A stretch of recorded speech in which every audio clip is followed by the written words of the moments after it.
All right, let's talk about something you probably have in your shower or maybe right by your kitchen sink, that natural loofah sponge. But have you ever stopped to wonder where it really comes from? Because I'll tell you, the answer isn't what most people think.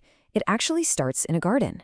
Yeah, that scrubby, fibrous thing. A lot of people think it's some kind of sea sponge, right? Like from the ocean? Nope. And it's not stamped out in some factory either. It's grown. So that begs the question, how long does it actually take to grow a kitchen sponge from scratch? Get ready for this. It takes 150 to 200 days. I mean, that's nearly 7 months. It's a serious time investment, which really makes you wonder, right? What on earth is going on for all that time? Well, you heard me right. This whole entire process kicks off with just a single tiny seed. So let's break down exactly how that little thing transforms into the familiar household sponge we all know. So, first things first, what is a loofah? It's a plant. Specifically, it's a type of gourd, which puts it in the same family as cucumbers, pumpkins, and zucchini. It grows on this absolutely massive, sprawling vine, and the sponge part, that's literally the dried-out, fibrous skeleton of its fruit once it's fully mature. Kind of wild, isn't it? And here's where it gets super interesting. This one plant can give you two totally different things, and it all comes down to when you harvest. If you pick it when it's young and green, you can actually eat it. It's a vegetable, kind of like a summer squash. But if you want a sponge, you have to play the long game. You just leave it on the vine for months, letting it dry out until all that's left is that tough, fibrous network inside. It is absolutely a test of patience. Okay, so let's get into it. The 200-day transformation.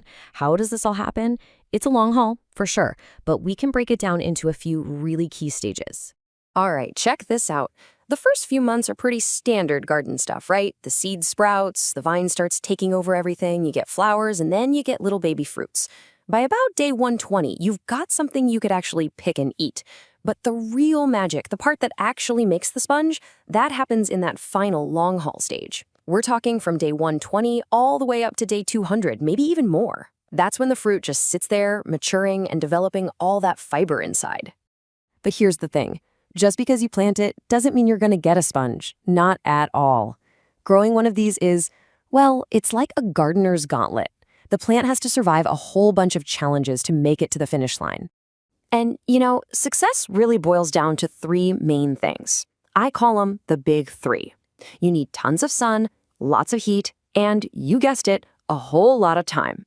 If you mess up any one of those, the whole project could be a bust. Yeah, the conditions have to be just right. Loofahs are picky. They want it hot, we're talking 75 to 85 degrees Fahrenheit. They need a solid 6 to 8 hours of direct sun every single day, plus good soil and consistent water. But look over at that growth killer column. Frost. Frost is the absolute #1 enemy. A single night of frost can wipe out the whole plant, and your sponge-making dreams right along with it. So think about that. If you don't live somewhere tropical, the entire growing season is basically a race against the calendar. You're just trying to get that loofah fruit to mature and dry out before that first frost of the fall shows up and kills the whole operation. It's a total nail-biter every single year. And it's not just about the weather either. There are a few other things that are totally non-negotiable. You have to have a really sturdy trellis for those heavy vines to climb. That helps the loofahs hang down and grow nice and straight. Plus, you need good airflow to stop them from rotting. You need bees to pollinate the flowers, and you've got to keep an eye out for pests. It's a whole checklist. Okay, but let's say you do it. You win the race against frost. You navigate all those challenges. Now you get to the best part, the harvest. So how do you know? How can you tell when that green gourd has magically turned into a ready-to-use sponge? Thankfully, the plant gives you some super obvious clues. Okay, step 1. The skin goes from green to this brittle yellowish-brown color. Step 2, pick it up. It'll feel crazy lightweight for its size because all the water's gone. And step 3, this is the most satisfying part. Shake it. If you hear seeds rattling around in there like a little maraca, you did it. Your sponge is officially ready. And this right here is super important. Now, you can pick them a little early and bring them inside to dry if a frost is coming. But really, the gold standard, the way to get the best, strongest, most durable sponges, is to let them dry completely on the vine. That's the natural process, and it just makes a much higher quality product.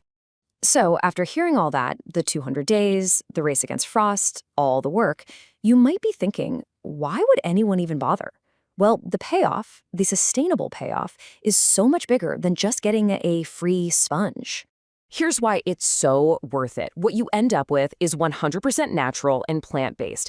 It's fully biodegradable. When it's worn out, you just throw it in the compost pile. It is a powerful, sustainable alternative to those plastic sponges that shed tiny bits of plastic down our drains and then sit in a landfill for centuries.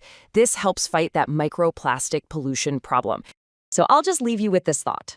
What if your dish sponge didn't come from a factory? What if it came from your own backyard? The loofah is a perfect reminder that sometimes the best, most sustainable solutions, they don't come from a production line. They just need a little bit of sun, a little bit of soil, and a whole lot of patience.